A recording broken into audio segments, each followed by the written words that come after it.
ATM of America offers a wide range of services nationwide, including processing, full ATM placement, parts, and more.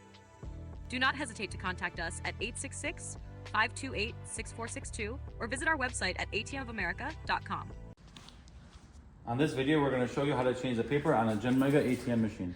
First, you're going to put your key inside the back part of the top bezel, open it, roll it forward. You want to release the gear by pushing this lever down. Backtrack your paper out of the chute and then raise it out of its seat. Remove the spindle, get a new roll of paper, put your spindle back in, and put it on its groove here and there.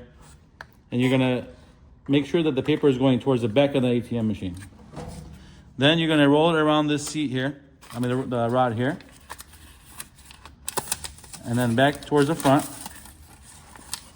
And you're gonna put it through the two chutes on the left and right. Make sure your gear is up and push it until the machine recognizes the paper, grabs it, and sends you a receipt. If you have this written on there, then you put it in correctly. If it's not on there, then most likely your paper was put in backwards.